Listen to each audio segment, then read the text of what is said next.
Incumple gobierno con abasto de medicinas para niños con cáncer. Hugo López-Gatell, subsecretario de Salud, acusa campaña golpista en reclamo de medicamentos oncológicos. Detienen a presunto líder del cártel del Golfo y a 7 personas más por ataque en Reynosa, Tamaulipas. Vinculan a proceso a presunto implicado en el multihomicidio. Florencia Serranía deja la dirección del Metro de Ciudad de México a casi 2 meses del colapso de la línea 12. Llega Guillermo Calderón. El Pleno de la Suprema Corte de Justicia de la Nación avala declarar inconstitucional la prohibición del uso lúdico de la marihuana. Da visto bueno a su regulación. Hay alerta de lluvias en al menos 14 estados por el huracán Enrique, el primero de la temporada.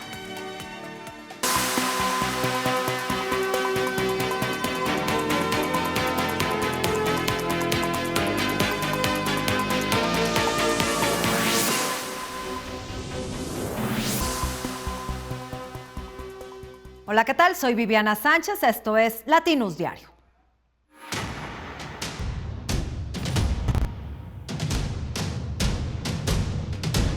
Nada va a reventar. No sabemos qué es lo que está pasando.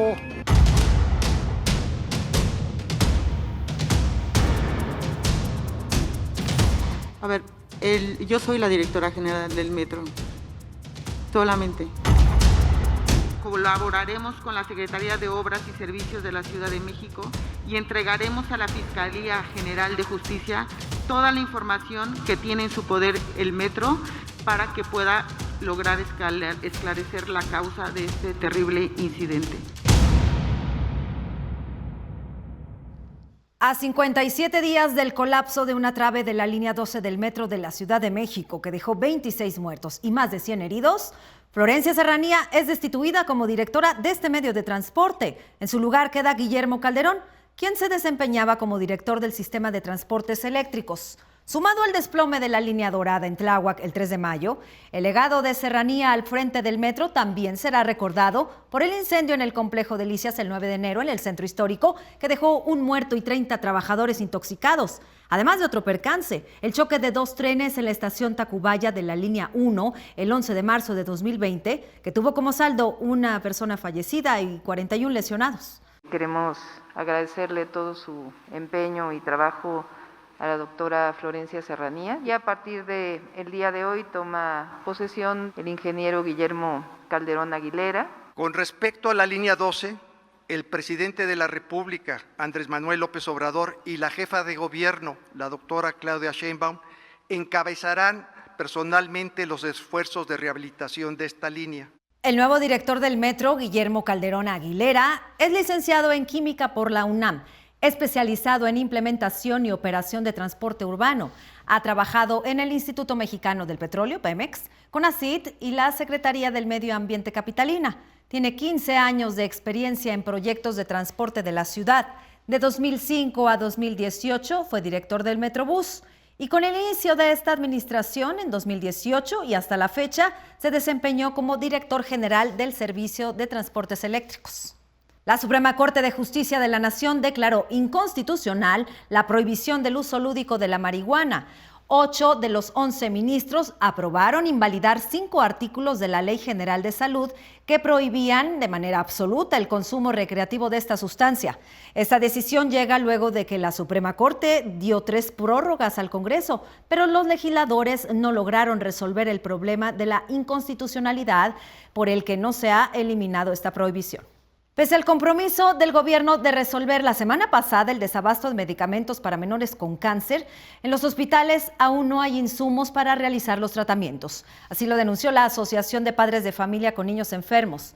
Esto luego de que el director del Instituto de Salud para el Bienestar, Juan Antonio Ferrer, y el coordinador nacional de abastecimiento y distribución de medicamentos, Alejandro Calderón, se comprometieron que este sábado 26 de junio llegarían las medicinas de Corea del Sur. Familiares llevan más de 2 años exigiendo al gobierno escuchar sus demandas. El 23 de junio, luego de una reunión entre los directivos del INSABI y padres de niños con cáncer, autoridades hablaron del proceso para adquirir 128 claves de medicamentos oncológicos por medio de UNOPS. Según el titular del INSABI, Juan Antonio Ferrer, el 16 de junio se enviaron más de 779,000 piezas y que ese mismo día, dijo, se mandaron otras 879,000 unidades. Declaró que los medicamentos serían enviados a los estados que lo requieran, lo cual no ha ocurrido. El subsecretario de Salud, Hugo López-Gatell, criticó la denuncia de falta de medicamentos para niños con cáncer. Lo calificó como una narrativa que forma parte de una campaña golpista detrás de la cual están PRI y PAN, partidos que responsabilizó por hacer negocios con las farmacéuticas en el pasado. Que quede registrado. Este tipo de generación de narrativas de golpe a veces se ha conectado en Latinoamérica, en la historia de Latinoamérica, con golpe Sí, golpe claro. de Estado. Esta idea de los niños con cáncer que no tienen medicamentos, cada vez lo vemos más posicionado como parte de una campaña de los grupos de derecha internacionales que están buscando crear esta ola de simpatía en la ciudadanía mexicana, ya con una visión casi golpista. Continúan las balaceras en Tamaulipas. Esta mañana, autoridades establecieron un fuerte operativo tras un enfrentamiento entre fuerzas de seguridad y presuntos criminales en el oriente de Reynosa. Un integrante de la Guardia Nacional resultó herido. 8 personas presuntamente vinculadas con la masacre en Reynosa el 19 de junio fueron detenidas por el Grupo de Operaciones Especiales de Tamaulipas.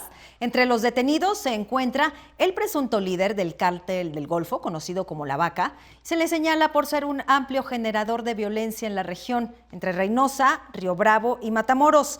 Desde 2019 contaba con una orden de aprehensión por diversos delitos y la Fiscalía Estatal ofrecía una recompensa de 2 millones de pesos por él. En la detención se aseguraron 8 vehículos, 16 armas y más de 3,900 cartuchos. Estos 8 sospechosos se unen a los 5 detenidos la semana pasada, entre los que se encuentra Jonathan N., quien fue vinculado a proceso por los delitos de portación de arma de fuego exclusiva de las Fuerzas Armadas y homicidio en grado de tentativa. Habitantes de Reynosa realizaron el sábado una marcha por la paz para exigir justicia por las 15 víctimas de los ataques de la semana pasada. Gustavo Azuara Díaz, quien fue organizador de la marcha, subió un video a redes sociales. Denunció haber sido levantado. Estas personas me dijeron varias cosas, no sé cuál era el objetivo de ellos, no lo sé. No puedo decir que es gente de crimen organizado, no lo sé porque simplemente, como les dije, lo va a tomar como un asalto. El gobierno de Estados Unidos emitió una alerta de viaje a Tamaulipas tras los hechos de inseguridad registrados en las últimas semanas. El comunicado señala que por los hechos ocurridos en Reynosa restringió el movimiento del personal del gobierno estadounidense en ese estado. También recomienda no viajar a Tamaulipas debido al crimen y los secuestros. La Secretaría de Seguridad y Protección Ciudadana reportó un incremento de 7.1% en los feminicidios respecto a 2020, con 423 víctimas en lo que va del año. 8 estados concentran más de 50% de las carpetas de investigación por este delito. Son Chiapas, Colima, Jalisco, Morelos, San Luis Potosí, Sinaloa, Sonora y Quintana Roo. Aguas.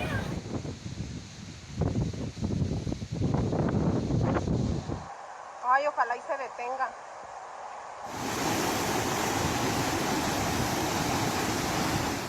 El huracán Enrique afectó este fin de semana al Pacífico mexicano, dejando fuertes lluvias, deslaves, derrumbes y un fuerte oleaje en Colima, Jalisco, Guerrero, Nayarit y Michoacán. La Secretaría de la Defensa Nacional activó el plan DN3E con 13,000 elementos para apoyar a la población. Según el Servicio Meteorológico Nacional, Enrique ocasionará más lluvias en al menos 14 estados, como lo son Chihuahua, Guanajuato y Zacatecas. En Baja California Sur impactaría el miércoles.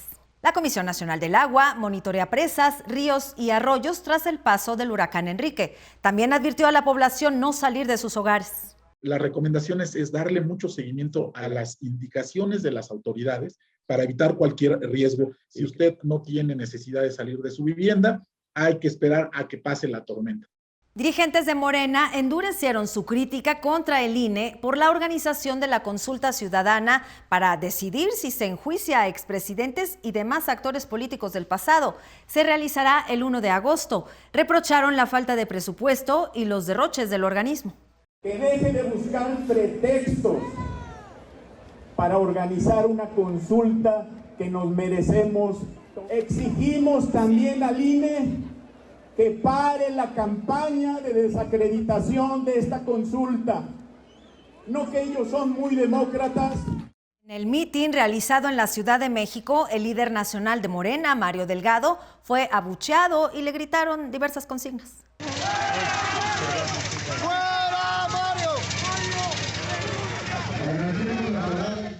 El INE asegura que la convocatoria de la consulta ciudadana se lanzará el 15 de julio. Lorenzo Córdoba, consejero presidente del organismo, dijo que será un ejercicio democrático e inédito. A pesar de que los tres poderes de la Unión, promoventes y convocantes de la consulta popular, le negaron al INE los recursos para llevarla a cabo, el instituto está en condiciones de organizar el más profesional y amplio ejercicio de consulta ciudadana que se haya llevado a cabo en nuestra historia. El presidente Andrés Manuel López Obrador pidió mayor promoción a la consulta ciudadana. La calificó como un ejercicio importante, no solo de carácter legal, sino moral. Hay que promoverla. Los medios no la van a promover, porque los medios están al servicio de los grupos de intereses creados, con honrosas excepciones. No les conviene, como se dice coloquialmente. La Secretaría de Salud de la Ciudad de México informó que analizan posibles casos de la variante Delta a través del Instituto Nacional de Diagnóstico y Referencia Epidemiológicos y del Instituto Nacional de Medicina Genómica.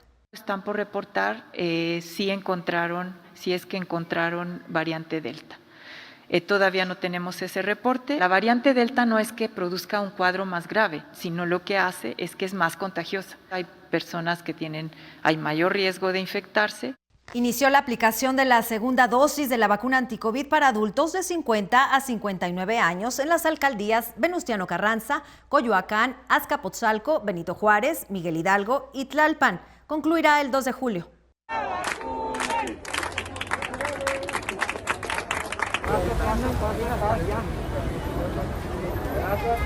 De gira por Rosarito, Baja California, el presidente López Obrador dijo que como en el estado todos los adultos mayores de 18 años ya están vacunados, mantiene pláticas con autoridades estadounidenses para reabrir la frontera.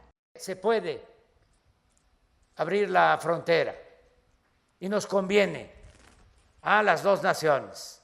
Ya estamos haciendo gestiones con el gobierno estadounidense con ese propósito, con el gobernador de California, con las autoridades de San Diego. El gobernador electo de Michoacán, Alfredo Ramírez Bedoya, dio positivo a COVID-19. El jueves pasado estuvo en la Ciudad de México reuniéndose con el presidente López Obrador y con otros 10 mandatarios locales ganadores de Morena en Palacio Nacional. En la foto oficial, ninguno apareció con cubrebocas o respetando sana distancia. Hoy se celebra el Día Internacional del Orgullo LGBT. En 1990, la homosexualidad fue eliminada de la Clasificación Internacional de Enfermedades Mentales de la Asamblea General de la Organización Mundial de la Salud. En 2018, quitó de la misma lista a la transexualidad. Según el Observatorio Nacional de Crímenes de Odio LGBT de la Fundación Arcoíris, México es el segundo país de Latinoamérica con más violencia ocasionada por homofobia y transfobia. Brasil ocupa el primer sitio. En la Ciudad de México, alrededor de 30,000 personas participaron el sábado en la marcha del orgullo LGBT+, que partió del Ángel de la Independencia al Zócalo. Se reportó saldo blanco. También en otros países del mundo se realizaron marchas, como en Estambul, Turquía y París, en Francia.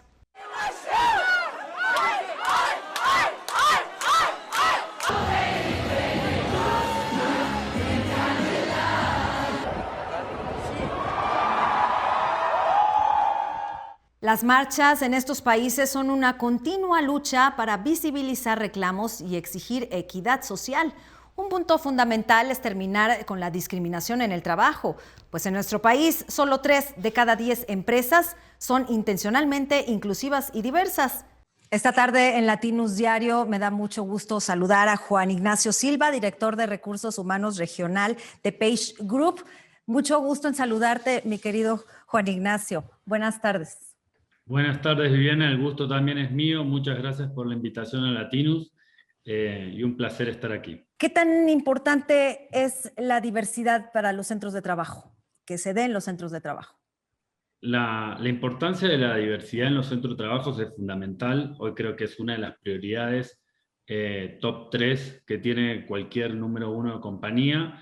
Hay algunas compañías, obviamente, que están más adelantados en avanzar en su agenda de diversidad, otras no tanto, y el impacto, obviamente, repercute inmediatamente en el compromiso de la gente, en la productividad y en la creatividad de las organizaciones, y por eso es tan relevante hoy en día tener este tema en la agenda, ¿no? Ahora, hay datos importantes, según la CONAPRED en México. A la mitad de las personas de comunidad LGBT+, le han negado sin justificación una oportunidad de trabajar o de ascender. ¿Cómo erradicar este tipo de discriminación? Bien, mira, es un tema muy interesante y voy a tratar de ir lo más puntual. Cuando ocurren discriminaciones, hay discriminaciones que son positivas y hay discriminaciones que son inconscientes. Nuestra cultura históricamente se ha desarrollado bajo ciertas creencias donde ciertos perfiles están vinculados a un tipo de rol dentro de la sociedad y dentro de una organización, y eso hace que mucha gente automáticamente tenga estos sesgos inconscientes y discrimine a las personas o no le permita o no le favorezca o no le facilite un entorno para poder desarrollarse y promover dentro de la organización.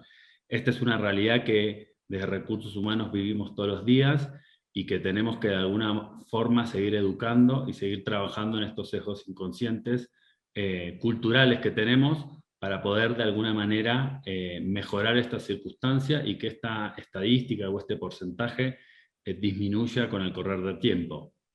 Si pudieras definir 3 acciones, ¿cuáles serían las que podrías aplicar para crear precisamente un entorno de trabajo diverso e inclusivo? Bueno, la primera está muy linkeada, digamos, a lo que dije anteriormente. Entrenar y capacitar en sesgos inconscientes a toda tu población, enfocándote en primera instancia en los equipos de liderazgo de la organización, fundamental.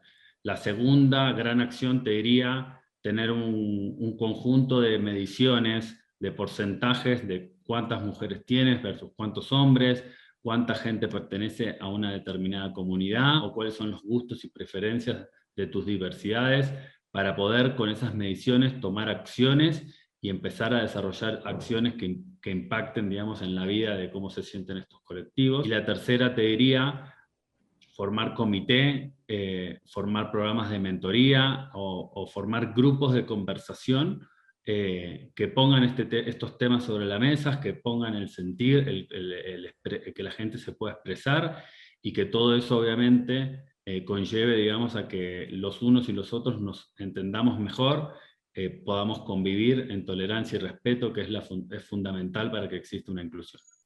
Sin duda, dar pasos hacia la diversidad, hacia la inclusión, hacia la equidad, con compromiso. Así es que te agradecemos tu tiempo. Muchas gracias, Viviana, a vos, y esperemos que esto ayude y empuje a que todas las organizaciones también pongan la diversidad y la inclusión dentro de sus agendas. Gracias, buenas tardes.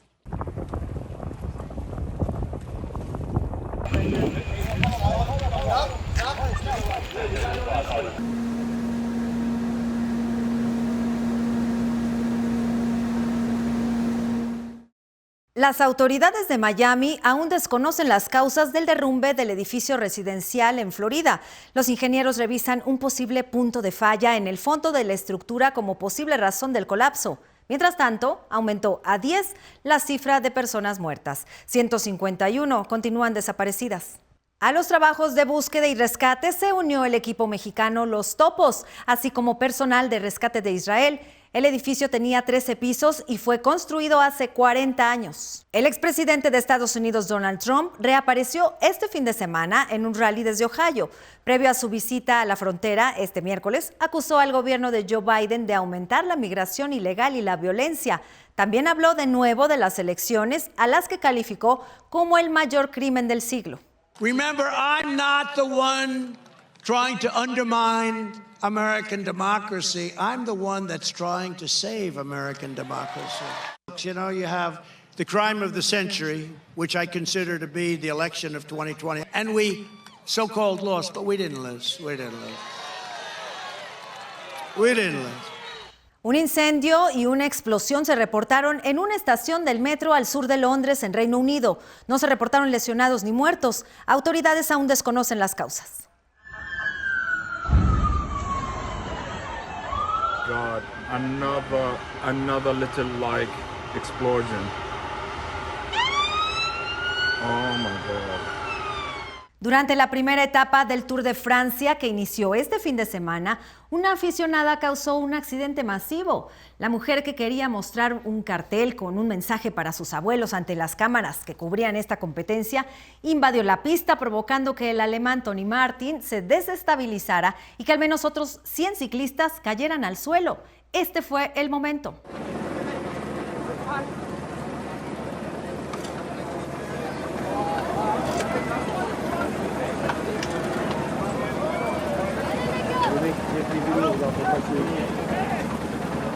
Lo invito a que continúe informado a través de Latinos. Soy Viviana Sánchez. Muy buenas tardes.